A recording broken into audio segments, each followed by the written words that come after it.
over many years. For CII, it's been a great learning journey with you as you guided us on many issues from time to time. Inclusion and dreaming big have been the ethos that has driven all our work since our early days when we have begun our journey in 1895. Today, with a large footprint of 68 offices in India, I'm particularly happy to share that we have begun in all earnest our work in districts and towns on a mission mode to carry forward your message to us when we called upon you and requested your presence for our 125th year celebrations.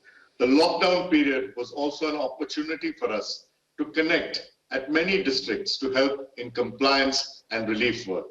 Sir, we are here today to rededicate ourselves to nation building under your leadership and work on Atma Nirbhar Bharat. Excellencies, ladies and gentlemen, may I now invite our Honorable Prime Minister Sri Narendra Modi ji, our chief guest for this special inaugural session of CII on its 125th year to give his inaugural address. Namaste ji. Thank you Vikram ji, नमस्ते। सबसे पहले तो CII को 125 साल सफलतापूर्वक पूर्ण करने के लिए आप सबको बहुत बहुत बधाई, कॉन्ग्रेचुलेशंस। इस 125 साल की यात्रा बहुत लंबी होती है, अनेक पड़ाव आए होंगे, अनेक उतार चढ़ाव आए होंगे, लेकिन 125 साल तक एक संगठन को चलाना ये अपने आप में बहुत बड़ी बात होती है। उसमें समयानुकूल परिवर्तन आए हैं, व्यवस्थाएं बदली है, और पहले तो मैं इन 125 साल में सीआईआई को मजबूती देने में जिन जिन लोगों ने योगदान दिया है, वैसे सभी पूर्व के आपके महानुभावों को भी इस समय बधाई दूंगा। जो हमारे बीच नहीं होंगे उनको आदरपूर्वक नमन करूंगा, और भविष्य में इससे जो संभालने वाले हैं उनको अनेक अनेक शुभकामनाएं भी देता हूं। कोरोना के इस टाइम पीरियड में इस तरह के ऑनलाइन इवेंट्स शायद यही एक न्यू नॉर्मल बनते जा रहा है, लेकिन ये भी इंसान की सबसे बड़ी ताकत होती है कि वो हर मुश्किल से बाहर निकलने का रास्ता बना ही लेता है। आज भी हमें जहां एक तरफ इस वायरस से लड़ने के लिए सख्त कदम उठाने हैं, वहीं दूसरी तरफ इकोनॉमी का भी ध्यान रखना है। हमें एक तरफ देशवासियों का जीवन भी बचाना है, तो दूसरी तरफ देश की अर्थव्यवस्था को भी स्टेबलाइज करना है, स्पीड अप करना है। इस सिचुएशन में आपने गेटिंग ग्रोथ बैक, इस बात को प्राथमिकता दी है, और निश्चित तौर पर इसके लिए आप सभी भारतीय उद्योग जगत के लोग बधाई के पात्र हैं। बल्कि मैं तो गेटिंग ग्रोथ बैक से आगे बढ़कर ये भी कहूंगा कि yes we will definitely get our growth back. आप लोगों में से कुछ लोग सोच सकते हैं कि संकट की इस घड़ी में मैं इतने कॉन्फिडेंस से ये कैसे बोल सकता हूं। मेरे इस कॉन्फिडेंस के कई कारण हैं। मुझे भारत की कैपेबिलिटीज और क्राइसिस मैनेजमेंट पर बहुत भरोसा है। मुझे भारत के टैलेंट और टेक्नोलॉजी पर भरोसा है। मुझे भारत के इनोवेशन और इंटेलेक्ट पर भरोसा है।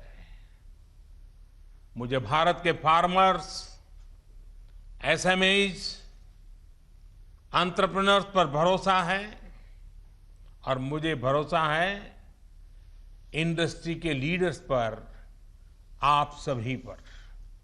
इसलिए मैं कह रहा हूं, yes, we will get our growth back. India will get its growth back. साथियों, कोरोना ने हमारी स्पीड जितनी भी धीमी की हो, लेकिन आज देश की सबसे बड़ी सच्चाई यही है कि भारत लॉकडाउन को पीछे छोड़कर अनलॉक फेज 1 में एंटर कर चुका है। अनलॉक फेज 1 में इकोनॉमी का बहुत बड़ा हिस्सा खुल चुका है। काफी हिस्सा अभी 8 जून के बाद और खुलने जा रहा है। यानी गेटिंग ग्रोथ बैक की शुरुआत तो एक प्रकार से हो चुकी है। आज ये सब हम इसलिए कर पा रहे हैं क्योंकि जब दुनिया में कोरोना वायरस पैर फैला रहा था, तो भारत ने सही समय पर, सही तरीके से सही कदम उठाए। दुनिया के तमाम देशों से तुलना करें तो आज हमें पता चलता है कि भारत में लॉकडाउन का कितना व्यापक प्रभाव रहा है। इस लॉकडाउन में भारत ने कोरोना से लड़ाई के लिए फिजिकल रिसोर्सेज को तैयार तो किया ही, हमने ह्यूमन रिसोर्स को भी बचाने का भरसक प्रयास किया है। ऐसे में अब सवाल ये है कि इसके आगे क्या। इंडस्ट्री लीडर्स के नाते आपके मन में ये सवाल जरूर होगा कि अब सरकार क्या करने जा रही है। आत्मनिर्भर भारत अभियान के बारे में भी मुझे पक्का विश्वास है कि आपके मन में भी मंथन चलता होगा, कुछ सवाल भी होंगे, और ये बहुत स्वाभाविक है, ऑब्वियस है। साथियों, कोरोना के खिलाफ इकोनॉमी को फिर से मजबूत करना, ये हमारी हाईएस्ट प्रायोरिटीज में से एक प्रमुख प्रायोरिटी है। इसके लिए सरकार जो डिसीजंस अभी तुरंत लेने जरूरी हैं, वो तो एक के बाद एक ले ही रही है, लेकिन साथ साथ में ऐसे भी फैसले लिए गए हैं जो लॉन्ग रन में देश की मदद करेंगे। साथियों, प्रधानमंत्री गरीब कल्याण योजना ने गरीबों को तुरंत लाभ देने में बहुत मदद की है।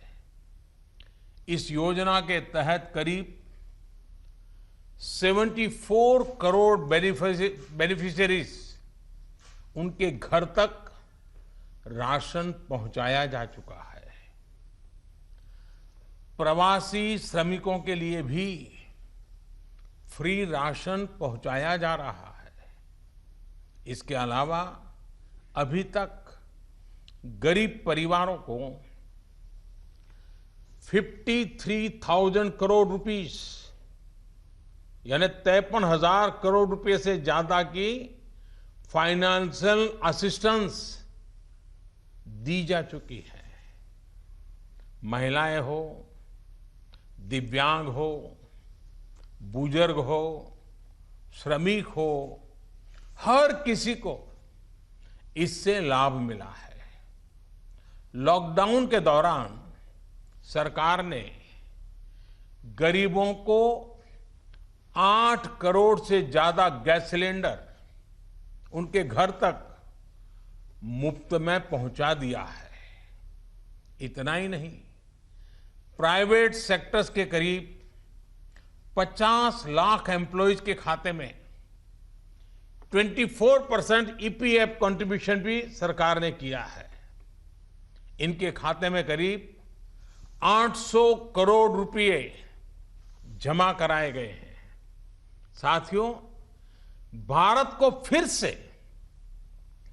तेज विकास के पथ पर लाने के लिए, आत्मनिर्भर भारत बनाने के लिए 5 बातें बहुत आवश्यक है। इंटेंट, इंक्लूजन, इन्वेस्टमेंट, इंफ्रास्ट्रक्चर और इनोवेशन। हाल में जो बोल्ड फैसले लिए गए हैं, उसमें भी आपको इन सभी की झलक मिल जाएगी। इन फैसलों के साथ हमने तमाम सेक्टर्स को फ्यूचर रेडी किया है। इसी वजह से आज भारत एक नए ग्रोथ ओरिएंटेड फ्यूचर की दिशा में बड़ी उड़ान के लिए तैयार है। साथियों, हमारे लिए रिफॉर्म्स ये कोई रैंडम या स्कैटर्ड डिसीजन नहीं रहे हैं। हमारे लिए reforms systematic, plan, integrated, interconnected और फ्यूचरिस्टिक प्रोसेस है। हमारे लिए रिफॉर्म्स का मतलब है फैसले लेने का साहस करना और उन्हें लॉजिकल कंक्लूजन तक ले जाना। आईबीसी हो, बैंक मर्जर हो, जीएसटी हो, फेसलेस इनकम टैक्स असेसमेंट की व्यवस्था हो, हमने हमेशा व्यवस्थाओं में सरकार के दखल को कम करने,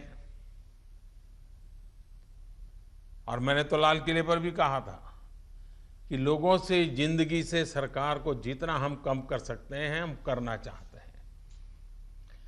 प्राइवेट एंटरप्राइज के लिए एनकरेजिंग इकोसिस्टम खड़ा करने पर हम लगातार बल देते रहे हैं, कदम उठाते रहे हैं।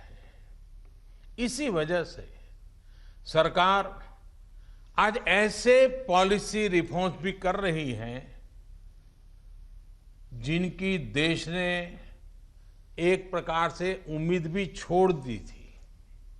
लोगों ने मान लिया था भाई ये तो हमारे देश में नहीं हो सकता है, ऐसी चीजें होने लगी हैं।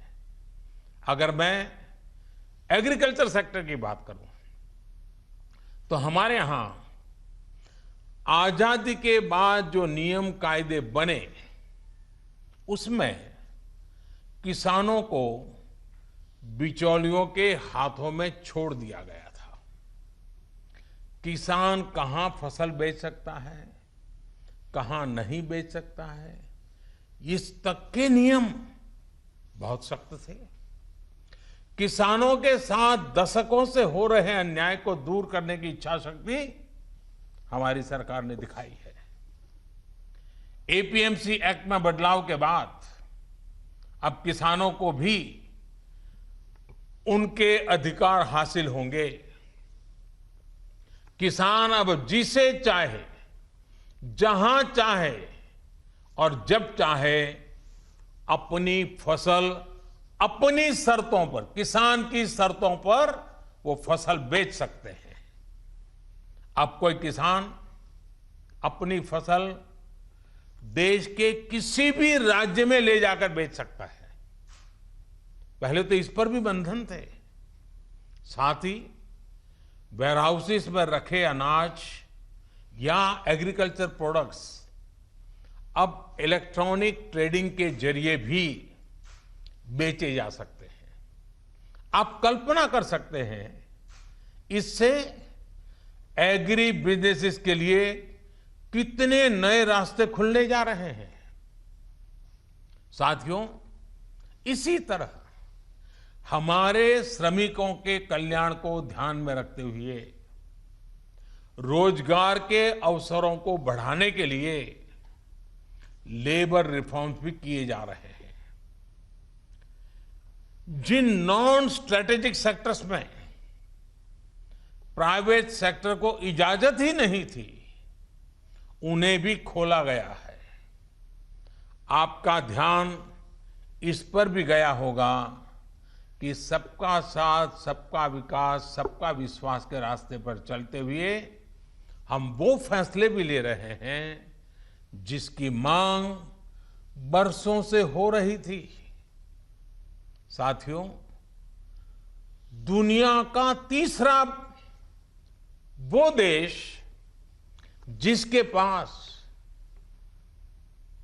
बहुत बड़ी मात्रा में कोयले का भंडार हो, कोल रिजर्व हो, जिसके पास आप जैसे साहसी और उद्यमी व्यापार जगत के लीडर्स हो, लेकिन फिर भी उस देश में बाहर से कोयला आए, कोल इंपोर्ट हो, तो उसका कारण क्या है? आप भी जानते हैं, देश भी जानता है। कभी सरकार रुकावट बनी रही, कभी नीतियां रुकावट बनी रही, लेकिन अब कोल सेक्टर को इन बंधनों से मुक्त करने का काम शुरू कर दिया गया है। अब कोल सेक्टर में कॉमर्शियल माइनिंग को परमिट कर दिया गया है। पार्सली एक्सप्लोर्ड ब्लॉक्स को भी अलॉटमेंट करने की परमिशन दी गई है। इसी तरह मिनरल माइनिंग में भी अब कंपनियां एक्सप्लोरेशन के साथ साथ माइनिंग का काम एक साथ कर सकती है। इन फैसलों के कितने दूरगामी परिणाम होने वाले हैं, ये इस सेक्टर से परिचित लोग अच्छी तरह जानते हैं। साथियों, सरकार जिस दिशा में बढ़ रही है, उससे हमारा माइनिंग सेक्टर हो, एनर्जी सेक्टर हो या रिसर्च और टेक्नोलॉजी हो, हर क्षेत्र में इंडस्ट्री को भी अवसर मिलेंगे और यूथ के लिए भी नई अपॉर्चुनिटीज खुलेगी। इस सबसे भी आगे बढ़कर अब देश के स्ट्रेटेजिक सेक्टर्स में भी प्राइवेट प्लेयर्स की भागीदारी एक रियलिटी बन रही है। आप चाहें स्पेस सेक्टर में निवेश करना चाहें, एटॉमिक एनर्जी में नई अपॉर्चुनिटीज को तलाशना चाहें, पॉसिबिलिटीज आपके लिए पूरी तरह से खुली हुई हैं। हर अवसर आपका इंतजार कर रहा है। साथियों, आप ये भली भांति जानते हैं कि एमएसएमई सेक्टर की लाखों यूनिट्स हमारे देश के लिए इकोनॉमिक इंजन की तरह हैं। इनका देश की जीडीपी में बहुत बड़ा कंट्रीब्यूशन है और ये कंट्रीब्यूशन करीब करीब 30% का है। एमएसएमईज की डेफिनेशन स्पष्ट करने की मांग लंबे समय से उद्योग जगत कर रहा था। अब वो उद्योग जगत की पूरी मार्ग भी पूरी हो चुकी है। इससे एमएसएमईज बिना किसी चिंता के ग्रो कर पाएंगे और उनको एमएसएमईज का स्टेटस बनाए रखने के लिए दूसरे रास्तों पर चलने की जरूरत नहीं रहेगी। देश के एमएसएमईज में काम करने वाले करोड़ों साथियों को लाभ हो, इसके लिए 200 करोड़ रुपए तक की सरकारी खरीद में ग्लोबल टेंडर्स को खत्म कर दिया गया है। इससे हमारे छोटे उद्योगों को ज्यादा अवसर मिलेगा। एक तरह से आत्मनिर्भर भारत पैकेज एमएसएमई सेक्टर के इंजन के लिए फ्यूल का काम करने वाला है। साथियों, ये जो फैसले हैं उनकी रिलेवेंस समझने के लिए आज की ग्लोबल सिचुएशंस को देखना और उसे समझना भी बहुत आवश्यक है। आज विश्व के तमाम देश पहले की तुलना में एक दूसरे का साथ और अधिक चाहते हैं। देशों में एक दूसरे की जरूरत और ज्यादा पैदा हुई है, लेकिन इसी के साथ ये चिंतन भी चल रहा है कि पुरानी सोच, पुरानी रीति नीति, पुरानी पॉलिसीज क्या आज कारगर होगी क्या? स्वाभाविक है कि इस समय नए सिरे से मंथन चल रहा है और ऐसे समय में भारत से दुनिया की अपेक्षा, एक्सपेक्टेशंस और बड़ी है। आज दुनिया का भारत पर विश्वास भी बढ़ा है और नई आशा का संचार भी हुआ है। आपने भी देखा है कि कोरोना के संकट में जब किसी देश के लिए दूसरे की मदद करना मुश्किल हो रहा था, हर कोई अपने को संभालने में लगा था। ऐसी संकट की घड़ी में भारत ने 150 से ज्यादा देशों को मेडिकल सप्लाई भेजकर उनके लिए मानवीय मदद का काम किया है। साथियों, world is looking for a trusted, reliable partner. Bharat में पोटेंशियल है, स्ट्रेंथ है, एबिलिटी है। आज पूरे विश्व में भारत के प्रति जो ट्रस्ट डेवलप हुआ है, उसका आप सभी को, भारत की इंडस्ट्री को पूरा फायदा उठाना चाहिए। ये आप सभी की जिम्मेदारी है, सीआईआई जैसे संगठनों की जिम्मेदारी है कि मैन्युफैक्चर्ड इन इंडिया के साथ ट्रस्ट, क्वालिटी, कॉम्पिटिटिवनेस तीनों जुड़ा हो। आप 2 कदम आगे बढ़ाएंगे, सरकार 4 कदम आगे बढ़कर आपका साथ देगी। प्रधानमंत्री के तौर पर मैं आपको भरोसा दे रहा हूं कि मैं आपके साथ खड़ा हूं। भारतीय उद्योग जगत के लिए ये राइज टू द ओकेजन की तरह है। Trust me, getting growth back इतना मुश्किल भी नहीं है। और सबसे बड़ी बात कि अब आपके पास, इंडियन इंडस्ट्रीज के पास एक क्लियर पाथ है। आत्मनिर्भर भारत का रास्ता, सेल्फ रिलायंट इंडिया का पाथ। आत्मनिर्भर भारत का मतलब है कि हम और ज्यादा स्ट्रांग होकर दुनिया को एम्ब्रेस करेंगे। आत्मनिर्भर भारत वर्ल्ड इकोनॉमी के साथ पूरी तरह इंटीग्रेटेड भी होगा और सपोर्टिव भी। लेकिन ध्यान रखिएगा, आत्मनिर्भर का मतलब ये भी नहीं है कि हम स्ट्रैटेजिक क्षेत्रों में किसी पर निर्भर रहें। हम उस स्थिति में नहीं रहना चाहते।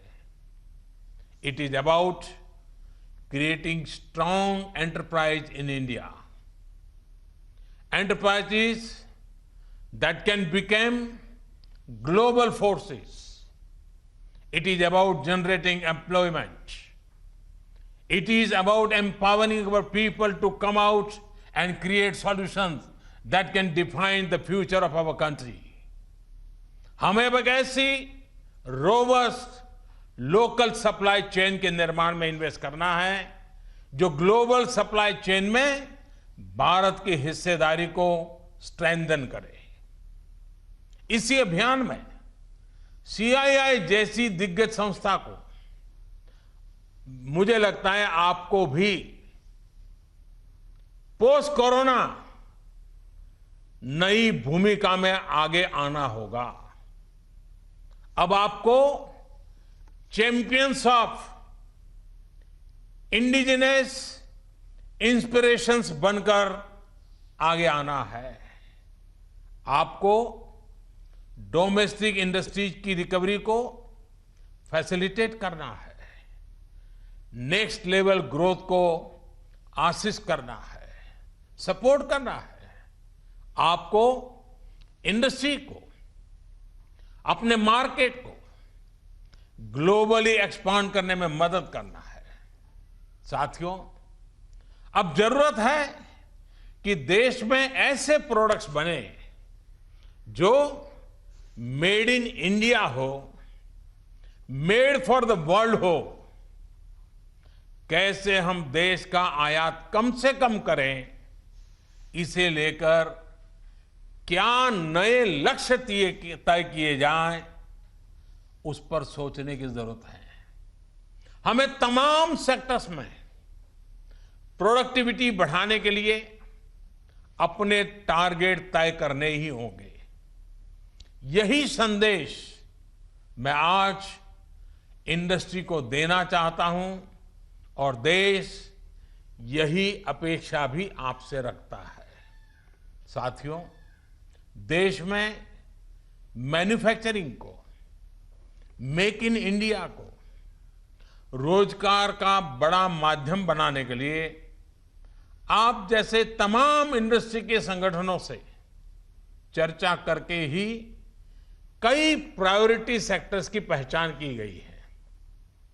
इनमें से furniture, air conditioner, leather and footwear, in 3 sectors पर काम शुरू भी हो चुका है। सिर्फ एयर कंडीशनर को लेकर ही हम अपनी डिमांड का 30% से अधिक इंपोर्ट करते हैं। इसको हमें तेजी से कम करना है। इसी तरह दुनिया का दूसरे सबसे बड़ा लेदर प्रोड्यूसर होने के बावजूद ग्लोबल एक्सपोर्ट में हमारा शेयर बहुत कम है। साथियों, कितने ही सेक्टर्स हैं जिसमें हम बहुत अच्छा कर सकते हैं। बीते सालों में आप सभी साथियों के सहयोग से ही देश में वंदे भारत जैसी आधुनिक ट्रेनें बनी हैं। देश आज मेट्रो के कोच निर्यात कर रहा है। इसी तरह मोबाइल फोन मैन्युफैक्चरिंग हो, डिफेंस मैन्युफैक्चरिंग हो, अनेक क्षेत्रों में इंपोर्ट पर हमारी डिपेंडेंस को कम करने का प्रयास लगातार चल रहा है। और मैं बहुत गर्व से कहूंगा कि सिर्फ 3 महीने के भीतर ही पर्सनल प्रोटेक्टिव इक्विपमेंट पीपीई, इसकी सैकड़ों करोड़ की इंडस्ट्री आप ही लोगों ने खड़ी की है। 3 महीने पहले भारत में एक भी पीपीई नहीं बनती थी।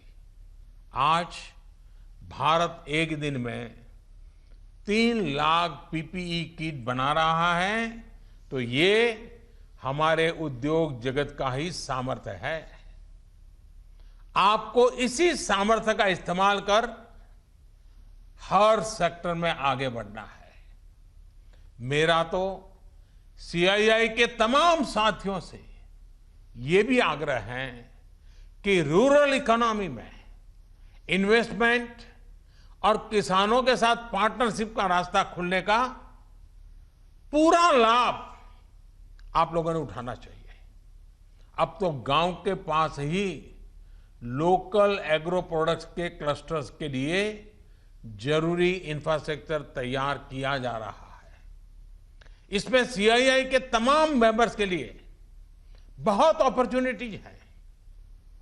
साथियों, फार्म हो, फिशरीज हो, फूड प्रोसेसिंग हो, फुटवेयर हो, फार्मा हो, अनेक सेक्टर्स में अनगिनत अपॉर्चुनिटीज के गेट आपके लिए खुले हैं। सरकार ने शहरों में प्रवासियों के लिए आवास उपलब्ध कराने के लिए जिस रेंटल स्कीम की घोषणा की है, उसमें भी आप सभी साथियों को मैं सक्रिय भागीदारी के लिए आमंत्रित करता हूं। साथियों, हमारी सरकार प्राइवेट सेक्टर को देश की विकास यात्रा का पार्टनर मानती है। आत्मनिर्भर भारत अभियान से जुड़ी आपकी हर आवश्यकता का ध्यान रखने के लिए भारत सरकार प्रतिबद्ध है। आपसे सभी स्टेक होल्डर्स से मैं लगातार संवाद करता हूं और यह सिलसिला आगे भी जारी रहेगा। I request you to come up with a detailed study of every sector, build consensus, develop concept, think big. We will together take up more structural reforms that will change the course of our country. We will together build आत्मनिर्भर भारत। साथियों, आइए देश को आत्मनिर्भर बनाने का संकल्प लें। इस संकल्प को पूरा करने के लिए अपनी पूरी ताकत लगा दें। सरकार आपके साथ खड़ी है। आप देश के लक्ष्यों के साथ खड़े होइए। आप सफल होंगे, हम सफल होंगे तो देश नई ऊंचाई पर पहुंचेगा। आत्मनिर्भर भारत का सपना साकार होगा। एक बार फिर सीआईआई को 125 वर्ष पूरा होने पर मेरी तरफ से बहुत बहुत शुभकामनाएं। बहुत बहुत धन्यवाद।